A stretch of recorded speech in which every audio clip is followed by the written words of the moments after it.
మాచర్ల నియోజకవర్గంలో EVM బద్దలైంది. MLA Pinnelli దాన్ని బద్దలు కొట్టారు. ఎప్పుడైతే ఈ వీడియో బయటకు వచ్చిందో అప్పుడు మొదలైంది దుమారం. ఆ దుమారం పిన్నెల్లి ఘటనపై అనుకుంటే పొరపాటు. అసలు ఏపీలో ఎన్ని ఈవీఎంలు బద్దలయ్యాయి, ఎవరెవరు ఎక్కడ పోలింగ్ కేంద్రాలపై దాడులు చేశారు, ఇలా ప్రశ్నల పరంపర కొనసాగుతోంది. ఇందుకే పిన్నెల్లి వీడియోను ఎవరు బయటపెట్టారు? మాచర్లలోని ఓ పోలింగ్ బూత్లో పిన్నెల్లి రామకృష్ణారెడ్డి చేసిన వీరంగం అందరికీ తెలిసిందే, చూశారు కూడా. అయితే ఈ వీడియో బయటకు ఎలా వచ్చింది? పోలింగ్ ముగిసి 10 రోజులైంది. ఆల్ ఆఫ్ సడన్గా మీడియాలో ఎలా ప్రత్యక్షమైంది ఆ వీడియో? ఇప్పుడు ఈ ప్రశ్న అందరిలోనూ మొదలైంది. అయితే దీనికి షాకింగ్ ఆన్సర్ ఇచ్చారు రాష్ట్ర ఎన్నికల కమిషనర్ ముఖేష్ కుమార్ మీనా. ఈ వ్యాఖ్యలు చేశారు. అసలు ఈ వీడియోను మేము రిలీజ్ చేయలేదంటూ సంచలన విషయం బయట పెట్టారు మీనా. అసలు ఈసీ నుంచి ఆ వీడియో బయటికి వెళ్ళలేదని చెప్పారు. మరి ఎలా వచ్చింది? ఇప్పుడు ఇదే మెయిన్ క్వశ్చన్. ఈ విషయంపై అటు వైసీపీ నేతలు ప్రశ్నిస్తుండగా టీడీపీ నేతలు మాత్రం మౌనమే సమాధానం అన్నట్టుగా వ్యవహరిస్తున్నారు. పిన్నెల రామకృష్ణారెడ్డి గారు దాన్ని పగలగొట్టాడని చెప్పబడుతున్నటువంటి వీడియో ఫేక్ వీడియోనా, కరెక్ట్ వీడియోనా? నెంబర్ 1. నెంబర్ 2, కరెక్ట్ వీడియో అయితే ఎలా ఎన్నికల కమిషన్ దగ్గరికి రిలీజ్ కాకోకుండా ఎందుకు లోకేష్ దగ్గర రిలీజ్ అయింది, ట్విట్టర్లో ఎందుకు పెట్టాడు, దాని మీద ఎన్నికల కమిషన్ యాక్షన్ తీసుకోవడానికి ప్రయత్నం చేయటం ఏమిటి అనే విషయాలను దయచేసి ఆలోచన చేయవలసినటువంటి అవసరం ఉందని ఈ సందర్భంగా నేను చెప్పదలుచుకున్నాను. నేరం ఎవరు చేసినా వారిని చట్టం చర్య తీసుకోవాల్సిన దానికే మేము వ్యతిరేకం కాదు. నేరం చేసినట్టుగా భావించి అలా ఫేక్గా చేయటం అనేది తప్పైనటువంటి అంశం. రాజకీయాల్లో పద్ధతి ఉంటుంది. క్లారిటీ ఇవ్వలేనప్పుడు మరింత కన్ఫ్యూజ్ చేస్తారు. ప్రస్తుతం ఏపీ పాలిటిక్స్లో అదే జరుగుతోంది. పిన్నెల్లి పరారయ్యి ఆరోపణలకు బలం చేకూర్చారు. ఈసీ ఏమో తాము ఏ వీడియో రిలీజ్ చేయలేదంటోంది.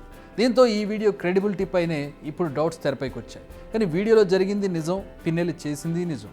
అయితే ఈ వీడియోను లీక్ చేసి టీడీపీ నేతలు సైలెంట్ మోడ్లోకి వెళ్లారన్నది కూడా నిజం. పిన్నెల్లి వీడియో లీక్ కాగానే వైసీపీ అలర్ట్ అయిపోయింది. దానికి ముందు జరిగిన ఘటనలు ఇవే అంటూ చకచక రిలీజ్ చేసింది. అందులో టీడీపీ నేతలు వైసీపీ నేతలపై చేస్తున్న దాడులు కనిపిస్తున్నాయి.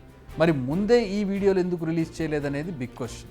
మీరు మాపై దాడులు చేశారు, మేము ఈవీఎంలను బద్దలు కొట్టాం, చెల్లుకు చెల్లు అనుకున్నారు. అందుకే వీడియోలను ఇన్నాళ్ల పాటు దాచుకున్నారా? మొత్తానికి పిన్నెల్లి ఎపిసోడ్పై బరాబర్ చర్యలు తీసుకుంటారు, అందులో నో డౌట్. ఇక్కడ కొన్ని ప్రశ్నలకు ఆన్సర్ వెతకాల్సిన సమయం వచ్చింది. ఈ వీడియో లీక్ అయింది కాబట్టి మాచర్ల పంచాయతీ గురించి తెలిసింది. మరి ప్రపంచానికి తెలియని విషయాల గురించి ఏంటి? ఇప్పటికే చాలా చోట్ల ఈవీఎంలు ధ్వంసమైనట్టు అనేక ఆరోపణలు ఉన్నాయి. ఈ ఆరోపణలు చేసిన వారు వైసీపీ నేతలు ఉన్నారు, టీడీపీ నేతలు ఉన్నారు. మరి వారి ఆరోపణలపై ఈసీ ఫోకస్ చేస్తుందా, దర్యాప్తు చేస్తుందా? ఎక్కడైతే బూత్ క్యాప్చరింగ్ జరిగిందో ఆ వీడియోస్ అన్ని ఎలక్షన్ కమిషన్ బయట పెట్టమని నేను అడుగుతా ఉన్నా. ఒక చోట కాదు, మేము అనేక చోట్ల కంప్లైంట్ చేశాం. అవన్నింటిని కూడా బయట పెట్టే మార్గం చూడండి. ఎలక్షన్ కమిషన్ ఎస్ దీనిలో తప్పు జరగలేదు, దిస్ ఇస్ ద వీడియో అని చెప్పండి. ది ఎలక్షన్ కమిషన్ అథారిటీగా రిలీజ్ చేయాలి తప్ప ఎలక్షన్ కమిషన్ పేరు మీద నేను దొంగతనంగా తీసుకునో, లేకపోతే నేను దాన్ని ఫేక్ చేసో, లేదు లోకేష్ మీదో, లేకపోతే చంద్రబాబు మీదో నేను రిలీజ్ చేస్తే ఏం ఉపయోగం ఉంటుంది? What is the evidence? అది కంక్లూజివ్ ఎవిడెన్స్ కాదు, అది పవిత్రమైన ఎవిడెన్స్ అంతకంటే కాదు అనే విషయాన్ని దయచేసి అర్థం చేసుకోవాలని ఈ సందర్భంగా నేను కోరుతున్నాను. ఎన్నికల అధికారులు కూడా, ఎన్నికల కమిషన్ కూడా దీని మీద సరైనటువంటి విచారణా మార్గాన్ని ఎన్నుకోవాలని. విన్నర్గా టీడీపీ నేతలు బూత్ క్యాప్చరింగ్లు చేశారనేది వైసీపీ నేత అంబటి ఆరోపణ. ఆయన ఇప్పుడు ఈ ఆరోపణలు చేస్తున్నారు. మరి ఇన్ని రోజులు దీనిపై ఎందుకు మౌనంగా ఉన్నారు ఆయన? పిన్నెల్లి వీడియో బయటకు వచ్చింది కాబట్టి ఇప్పుడు టీడీపీ నేతలపై కూడా చర్యలు తీసుకోవాలని డిమాండ్ చేస్తున్నారా? ఈ క్వశ్చన్ అందరిలోనూ వస్తోంది. ఏదేమైనా ఈవీఎంలు ధ్వంసం చేయడం అనేది నేరం. ఆ నేరాన్ని ఏ పార్టీ నేతలు చేసినా తప్పే. ఈసీ ఇప్పటికైనా ఈ దాడులపై ఫుల్ ఫోకస్ పెట్టాలి.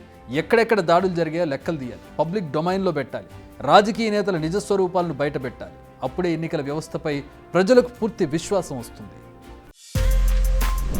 బిగ్ టీవీ అవుట్లుక్ కథనాలు నచ్చితే వెంటనే బిగ్ టీవీ ఛానల్ను సబ్స్క్రైబ్ చేయండి.